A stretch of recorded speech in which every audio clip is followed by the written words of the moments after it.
كاد البرق يخطف أبصارهم كلما أضاء لهم مشوا فيه وإذا أظلم عليهم قاموا ولو شاء الله لذهب بسمعهم وأبصارهم إن الله على كل شيء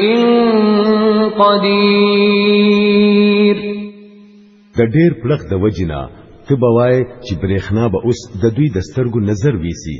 کله چې دوی ته لږ رڼا شي نو په هغه کې سلګ لري لاړ شي او کله چې په تیار شي نو ودرېږي که الله غفتله نو د دوی نه به د اوریدلو او د لیدلو طاقت بالکل غستلې وو دا یقیني ده چې هغه په هر څه باندې قادر دی. يا أيها الناس اعبدوا ربكم الذي خلقكم والذين من قبلكم لعلكم تتقون. اے خلقو د خپل هغه رب بندگی اختیار کړئ چې ستاسو او ستاسو نمخ کې کم خلق تیر شوی دي دا غوي ټول خالق دی. امید دې چې په دې صورت تاسو بچ شئ. الذي جعل لكم الأرض فراشا والسماء بناء وأنزل من السماء ماء فأخرج به من الثمرات رزقا لكم فلا تجعلوا لله أندادا وأنتم تعلمون. دا هم هغه دی چې تاسو د پاره د ځمکې فرش وګړو د اسمان چتی جوړ کړو د برنې وبرا ورولې او د بو په ذریعہ هر قسم پیداوار راو ټکوو او تاسو د پاره د رزق تیارې وکړو نو هر کله چې تاسو په دې پوهیږئ نو دا الله سره بل څوک مقابل مجوړوي. وَإِن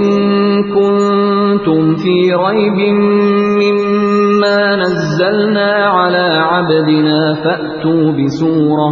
فَأْتُوا بِسُورَةٍ مِّن مِّثْلِهِ وَادْعُوا شُهَدَاءَكُم مِّن دُونِ اللَّهِ إِن كُنتُمْ صَادِقِينَ. او کستاسو دا شکوي چې دا کم کتاب مونږ په خپل بنده نازل کړي دي چې دا زمونږ دی او کنه دی نو د دې پشان فقط یو صورت جوړ کړي او راي وړي او خپل ټول ملګری راو غواړي د یو الله نه سیوا د هر چا نه چې مدد غواړي نو وغواړي که تاسو رښتینی یې نو دا کار وکړئ. فَإِن لَّمْ تَفْعَلُوا وَلَن تَفْعَلُوا فَاتَّقُوا النَّارَ الَّتِي وَقُودُهَا النَّاسُ وَالْحِجَارَةُ أُعِدَّتْ لِلْكَافِرِينَ.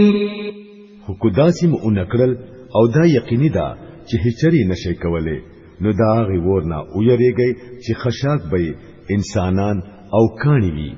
او چې تیار کړی شوی دی د حق نه انکار کوونکو د پاره.